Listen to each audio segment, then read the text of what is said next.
We start our show with breaking news. The Nuggets, they fired Michael Malone, the winningest coach in franchise history, our Shams Charania reports. They also fired general manager Calvin Booth, who took over the role 3 years ago. This was Malone's 10th season with the Nuggets. Since the All-Star break, the team has gone 11-13. They're 20th in defense this year, but days before the playoffs, this really is a shocking dismissal. And Josh Kroenke, the owner of the Denver Nuggets, he released this statement just moments ago. He says, "It's with no pleasure that we announce we've relieved Michael Malone of his coaching duties effective immediately." He does say that David Adelman will assume our head coaching role for the remainder of the 2024-25 season. Championship level standards, he continues, and expectations, they remain in place for this current season as we look to the future. We will look forward to building on the foundations laid by Coach Michael Malone over his record-breaking 10-year career in Denver. I use the word shocking. Really, this is stunning. Our senior insider, Shams Charania, here to help us understand what went into this decision here. Shams, why did the Nuggets fire Michael Malone now? Malika, the way the season was going, 4 straight losses in a row, and just what has gone on the last couple of years with what's been described to me as a Cold War between Michael Malone and Calvin Booth, the Nuggets believed that something needed to change. Now, they were likely going to dismiss one or the other come the offseason. So Josh Kroenke and the Nuggets decided to just get it over with now, seeing how the team is performing. But listen, everyone was shocked by the timing of this. That includes Michael Malone, Calvin Booth themselves. The players, I'm told, had a meeting where Josh Kroenke addressed them after the dismissal. He decided to flip the culture, didn't want to wait. He wanted to inject some life into this team going into the playoffs, because this is a team that, like you said, has struggled a little bit the second half of the year. They've dropped in defensive rating. But Michael Malone, this is stunning for him because he's the winningest coach in Denver Nuggets franchise history. He just led them to a championship in 2023. This is tied for the latest coaching change ever made. And it's one that probably would have happened in 2023, Malika, if he had not won the championship just based on circumstances with him and Calvin Booth. But now that he's fired after 10 years, it's certainly stunning for the Nuggets, something that this roster is now going to have to deal with and recover from. Yeah, Shams, there's just 3 games remaining. I'm hearing from folks close to Michael Malone now in real time that they just feel that this timing is disrespectful with this proximity to the postseason. As we bring in Brian Windhorst, Kendrick Perkins. Brian, I'm going to start with you here. Just your reaction to both Malone and Booth's dismissal. Yeah, so Shams described it as a Cold War. That's absolutely true. You know, let me just say that for the decade, Michael Malone has always preferred to play veteran players over young players. I can go back to talking about when he preferred to play Jameer Nelson over Emmanuel Mudiay when he was a lottery pick. And over the last couple of years, the Nuggets, coming off that championship, have lost some veterans like Kentavious Caldwell-Pope and Bruce Brown and Jeff Green. And the draft picks that Calvin Booth drafted, this slate of wings, Julian Strother and Christian Brown and Peyton Watson, there was a pressure to play them, and that was an issue. But that has been an issue between executives and coaches for decades, and will be decades more. I mean, the team was ultimately successful. Same goes with Michael Malone with players. Michael Malone, was very rough on his players. He screamed at his players. He called rage timeouts. He would yell at them in film sessions. He would yell at them in the locker room. He would yell at them in huddles. Their players all got tired of it over the course of time. Why it would be any different now when they're on this 4-game losing streak as opposed to 5 years ago, to 5 weeks ago, I can't answer that. What I can tell you is with Calvin Booth, his contract was up at the end of this season. He had negotiations throughout the year, before the year, and going into the year with management, with ownership. Those talks broke down. And so it was kind of known within the league that there was a chance that Calvin Booth was not going to be retained. The Nuggets, over the last couple of decades, under owner Stan Kroenke, have repeatedly not retained management. But it is most like the Kroenke family, Stan and Josh, who own many teams across the globe, to be patient, that you wouldn't do this with a coach, especially the winningest coach in team history. So we'll hear more, I'm sure, from the Kroenkes. The fact that there was a breakup between the GM and coach isn't surprising. That it would involve Malone, too, is not maybe jaw-dropping at the end of the season. As you mentioned, it happening now is not what we would have ever foreseen. I appreciate all of that context, and then my mind goes to, Nikola Jokic, right? The league MVP many times over. He's only had one coach in his NBA career, and it is Michael Malone. Perk, your reaction to this? Well, he's about to have 2 coaches, and guess what?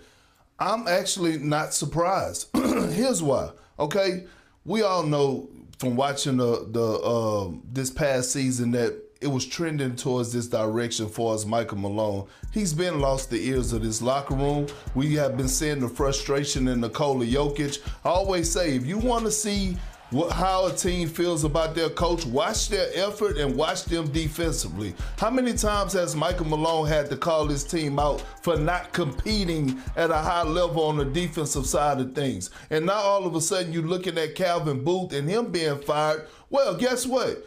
You got Nikola Jokic, a generational talent, the most skilled big to ever play the game of basketball, a guy that is knocking at the door of being a top 5 center of all time. Guess what? Over this past week or so, he's had a 60-point triple-double. He's had a 40-point triple-double, and a few other triple-doubles that has came in results of L's. So with that being said, you have to every single year, every single minute, find how to put the necessary pieces around your best player. We saw it happen with LeBron James his entire career. GMs were always under pressure of how can we better the roster to make sure that he has the best chance of winning the title. We're witnessing it. We witnessed it with Giannis Antetokounmpo. We witness it right now today with Steph Curry, right? They go out and get Jimmy Butler. Again, I'm not surprised, especially in today's game. And this year when we have witnessed Luka Doncic being traded, we have witnessed Taylor Jenkins being fired, and so now it's Michael Malone. And by the way, Shams, you are on a legendary run, damn it. I ain't gonna even lie. Damn it, this is impressive.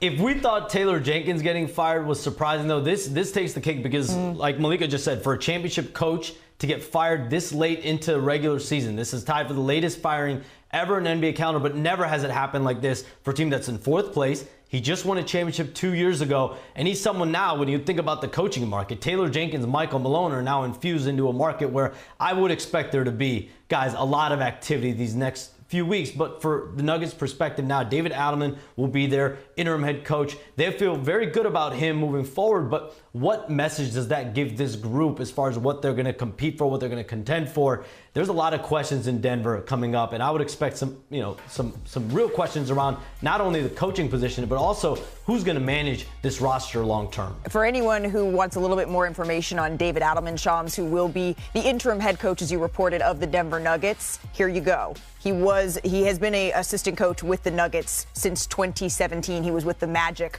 before then.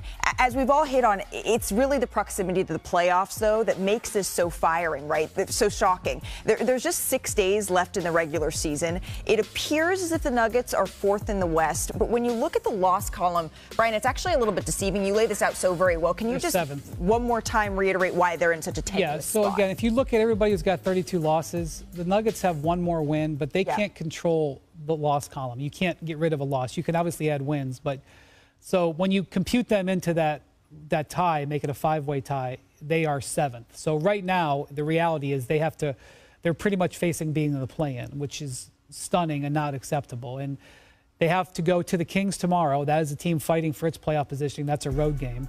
And then they, on Friday, have a really huge game with the Memphis Grizzlies, which, quite frankly, whoever wins that game may determine whether one of them is in the play-in and one of them is in the playoffs. So that's a huge game. And then they close the season with the Rockets. I don't know how much that will be important to Houston. Houston's about to clinch the 2 seed. Sure. But these are 3 very challenging games against teams in front of them. And I will say this, David Adelman has interviewed for other head coaching jobs. He is probably destined to be a head coach in the NBA, whether he remains a head coach here or not. He actually has an opportunity here to lift this team up. And I'll give Perk credit. Perk yesterday was calling out the way the Nuggets were reacting on Sunday, their lackadaisical and lethargic defense. And maybe the ownership saw what Perk was talking about in making this choice. 4 straight losses, speaking of that. And, of course, we need to mention that Jamal Murray has missed the last 5 games, and we do not know right now when he is exactly coming back. But, Perk, what have you seen from their play that sort of led you to say, okay, a change, it could kind of be coming here?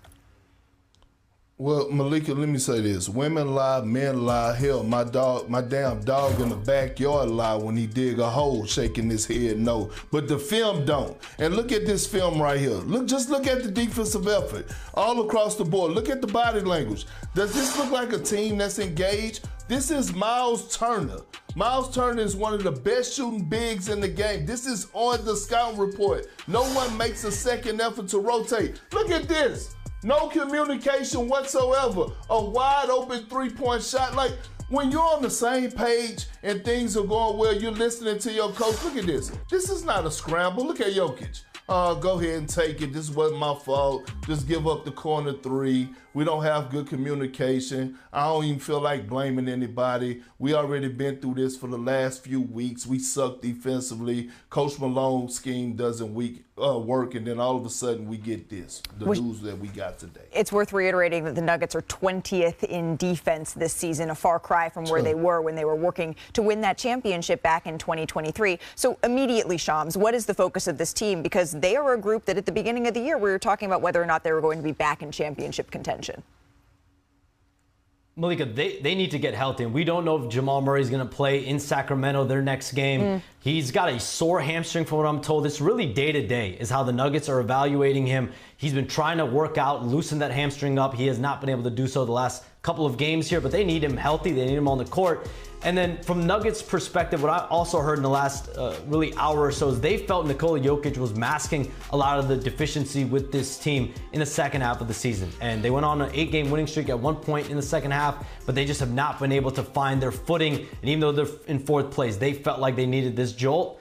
Why now? Only Josh Kroenke and ownership can explain, but it certainly is a massive surprise. 666 days removed from winning the NBA title, and now they have fired the only coach that has brought this franchise a championship in Michael Malone. We will certainly have much more on this story coming up, including some reaction from... And be in this moment. Porter drives between the legs, layup is good!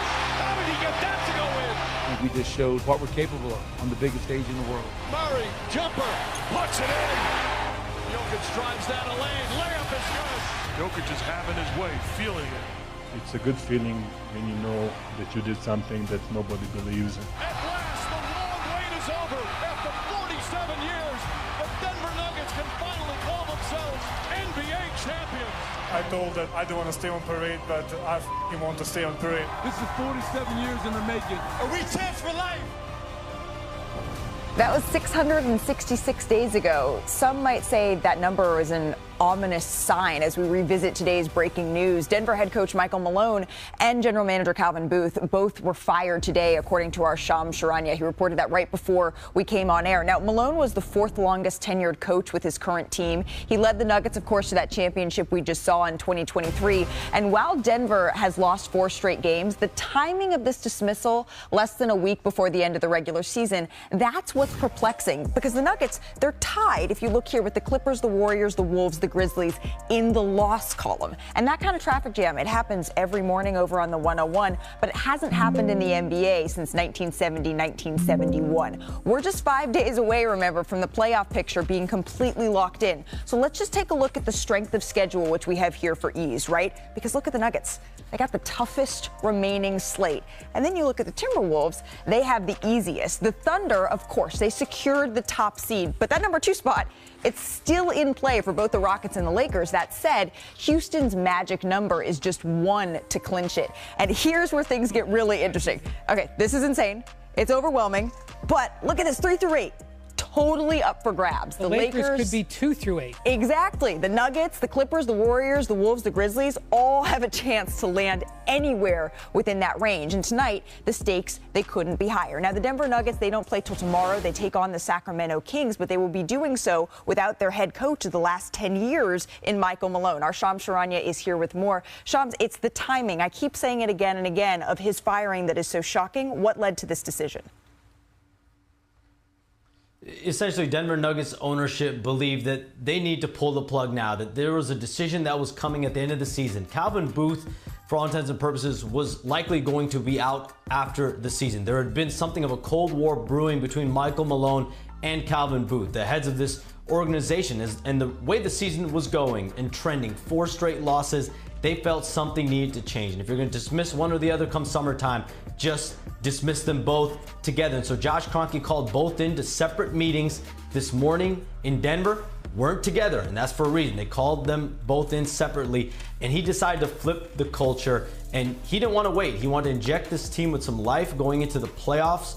And as stunning as this was for both Michael Malone, Calvin Booth, this was equally as stunning to players when Josh Kroenke and Nuggets management informed them of this decision after it was out there. And the players are stunned as well. And what message now do they have going into the playoffs and the finishing moments of this season? Yeah, and that's sort of the question that I think all of us have now is there's only a couple of days to flip the page and to try to make a deep postseason run. We just laid out, Brian, how precarious of a situation the Denver Nuggets are in right now. How do they continue and try to have a deep playoff push? Well, Josh Kroenke, the team's governor, gave an interview to their in-house media. Vic Lombardi, who's one of the TV hosts at Altitude, which is owned by the team. And what has come out so far from that is that he wants the team to play with more joy and to have fun again, which I'm sure they'll be more articulated later. But it sounds like what the message he's trying to send is move away from Michael Malone, who was definitely a pound the rock, beat the team down, very aggressive, very intense style, to sort of a more lighthearted style. Maybe. I mean, and to me, I would say Jamal Murray's hamstring is a bigger concern than whether the team is in a better mood. But as Perk showed us with those clips, something within the team wasn't working. That style delivered them a championship and hundreds of wins over the years. But Josh Kroenke believes that at this point, they need that changeup. We'll see if that works. Maybe in 3 weeks, they're on a run and we say it was genius. But today, it feels like it's a little bit risky. You know why? You know why he feels that way, Wendy, when he talk about playing with more joy? Because we've been watching, although Jokic have been putting up monster numbers, that joy hasn't been there for him, right? We've been seeing signs of frustration. And he's so talented that he can still play through all that and put up Wilt-type numbers. But imagine Jokic playing with that joy and that happiness again. And here's another thing, right? This firing doesn't happen without the okay from Nikola Jokic. And I know reports are probably going to continue to come out. I know this is fresh, but it's nowhere in hell you can make me believe with a player to that stature that he didn't have anything or say as far as Michael Malone being fired. I said the same thing when Mike Budenholzer was let go from the Milwaukee Bucks. I said the same thing when it came down to Darvin Ham getting let go from the Los Angeles Lakers. The players have a say, especially when you're talking about best players in the world, superstar caliber players. And guess what? It's okay. It's okay. I never said I had a problem with players having a say in who they want as their coach or if they need a new voice. My only problem that I ever had with players is them not owning it. And I'm not saying that Jokic is not going to own it. Hell, we may not ever hear reports. They may keep it tight-knit. They may protect them, which they should do, which is why they fired both the GM and the coach, because they're saying, we got Nikola Jokic. We got to make sure we protect him. We got to make sure that he retire as a Denver Nugget and deliver another championship. Well, certainly history tells us that star players, they do have a say at times within these sorts of big decisions made within different organizations. But Shams, do we have any insight right now as to how this is reverberating with Nikola Jokic only ever having known Michael Malone as his head coach in the NBA? Look at Josh Kroenke and the Denver Nuggets ownership. They, of course, informed Nikola Jokic, tried to give him a heads up that this was coming. But this was the Kroenkes. This is the Denver Nuggets as an organization not picking a side between Calvin Booth and Michael Malone. That was a decision that was coming at the end of the season, no matter how this season ended. Unless it ended in a championship and there was confetti falling from the skies in Denver, they were going to make a move. And everyone around the league expected it to be Calvin Booth. Now, the fact that it is Michael Malone, that goes to some of what Brian just said about them trying to, I guess, change it up, play with more joy. But how does that actually happen, right? We saw it occur similarly with Taylor Jenkins in Memphis. It's like, let's figure out how we want to play differently. Can we infuse a different style? But to me, it's really, you feel like your season is going to end in a way that's not favorable for you. So you're getting out ahead of this decision. But this is a team that is fighting. You talk about that 4 to 8 range right now in the standings, or 4 to 7. They're all jumbled up. So they could very easily be in home court, or they could be fighting for the play-in. It is stunning for a team in 4th place for a championship coach to be fired with just a couple games left before the end of the regular season. Well, Nikola Jokic has never been the type of player who works closely with ownership on decisions. But regardless of whether that conversation took place, Perk, you showed the video earlier. The ownership is seeing what you saw, which is, Jokic's intensity level maybe not be where they think it should be. You would never know by his stats because his statistics are incredible. In fact, insane. With that 40-point game on Sunday, he actually achieved like Wilt Chamberlain stuff. He's averaging a 30-point triple-double now. He's averaging 30.0 points with his triple-double numbers. But obviously, they are paying attention to his body language and the way his intensity is on the court, and that may be just as powerful as anything he could have said about the state of the team. Well, it feels, though, that they're not looking at the complete team right now. They can't. There's no Jamal Murray. He hasn't been out there for 5 games. And Jamal Murray, we have talked about endlessly on this show, is so incredibly important to any sort of title run or deep playoff run that this team is willing or is going to make, rather. They fire Michael Malone instead. Okay, fine. That's the decision that they made. But, Perk, I don't know that I sit here and feel better about the Denver Nuggets today with a new head coach than I did yesterday with Michael Malone. Jamal Murray still isn't out there. How do you feel? And guess what, Malika? I have the same feelings as you about this Denver Nugget team. This season is a wash. I feel the same way about the Memphis Grizzlies. Both are dead bird, tall grass. But let me say this. Now it comes to the conversation, because this is another conversation. This is something, Shams, I want to ask you. Okay, you fire Calvin Booth. Now all of a sudden you got to get someone that's going to replace him, right? And now it's a different conversation because you do have Nikola Jokic, right? We have a lot of conversations on here day to day about a team like the Phoenix Suns and the Kevin Durant and what the offseason look like. And even if Jamal Murray does come back, is he going to be 100% dealing with a hamstring injury? Absolutely not. And the way that the West is stacked up, you need a Jamal Murray to be 100%. And no one could tell me that we're sitting up here, we watched the Boston Celtics go out and get Drew Holiday and Kristaps Porzingis last year to upgrade their roster, went on to win a championship. We watched we watched the Bucks make a move to get Damian Lillard. We watched the Cavs make a move to get DeAndre Hunter. We watched OKC in the offseason go and get Isaiah Hartenstein and Alex Caruso. We're watching all these teams, Karl Anthony Towns to the Knicks. All these teams go all in to make sure they surround their player to have the best shot at winning the title. And you can't tell me that the future is like they're looking at this team and saying, oh, yeah, we actually could win a title with this team after not re-signing Kate Caldwell Pope, Bruce Brown, and Jeff Green after they won the title. The Nuggets have always run a little bit more fiscally responsible. That I don't see that changing. And they've always gone out and hired good young executives. They have not valued their executives who have had success. They have let them walk, and they have hired good young executives, and they've repeatedly been able to find them. So I'm not surprised that the Denver ownership thinks that they can't find another good executive. They do move a little bit slower with coaches, whether it's in hockey or basketball or soccer. So that I'm a little bit surprised about. But obviously, Josh Kroenke has articulated they felt they needed a change of mood. And I don't know, maybe vibes will make a difference here, but I don't know. I'm not sure that vibes, though, is the way that you measure firing a head coach. It seems like a little bit more needs to go into it than just that.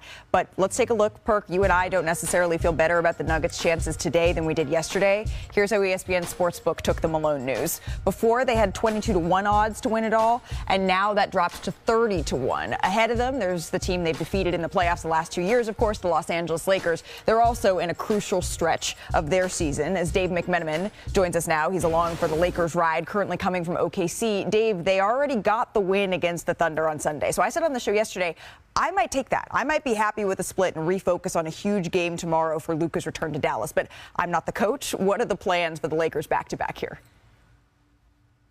Well, we know for sure, Malika, that Rui Hachimura will not play tonight. He's out with left knee tendinopathy. He hasn't been playing in back-to-back since he came back from that injury a couple weeks ago. But then half the rotation are also on the injury report. LeBron's on there with that left groin strain that caused him to miss a couple of weeks recently.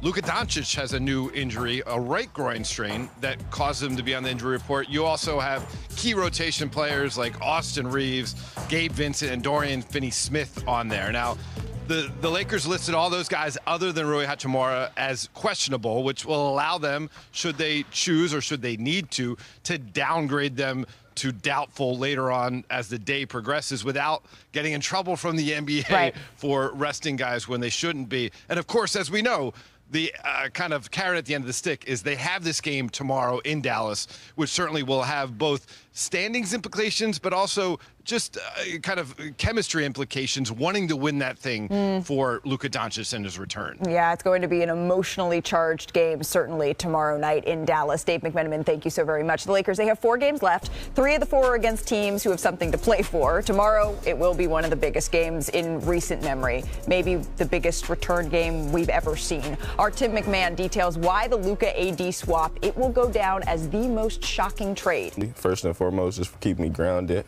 And then just all the coaches that have coached me up to this moment, and then all the trainers I've worked out with that helped me get to this point, and then all the teammates that I've had, guys that have helped me out with a lot of different things, taking bits and pieces from their game, different advice they've given me.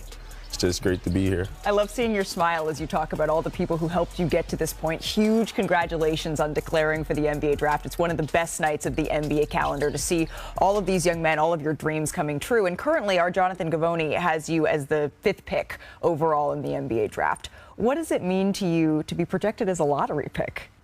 It's kind of somewhat a childhood dream. But when I was a kid, I just didn't think about being number 1 or being lottery. I just really thought about just getting a chance. One of those 60 just to have a chance to play in the NBA. That's all I really needed. But just to be a lottery pick, that's even better for sure. That's amazing. I'm so excited to see where you end up. Are there current NBA players that have inspired your game? Most definitely. When I was younger, I used to watch a lot of Kevin Durant. But now as I gotten older, kind of filled out, I watch guys like Devin Booker and SGA, guys with similar body frames as me. Yeah, similar build, similar size. We call Shea Butter around here because he's so very smooth. You shared a story recently with our Jonathan Givony when you were talking about how much film you watch and you love to maybe nerd out a little bit. Study. So we were hoping to do something similar with you today, pulling up a few clips here of you, some of your shooting off the dribble, your catch and shoot threes. Can you just walk me through this bucket right here? Just cutting through, knowing who has the ball, great passer, he draws a lot of attention driving. And then you see my big man right there, great IQ play, screening his own man in. And then right here, also another great IQ player, Kent. They covered the first cut, so I came behind, and I knew he'd pick up my man.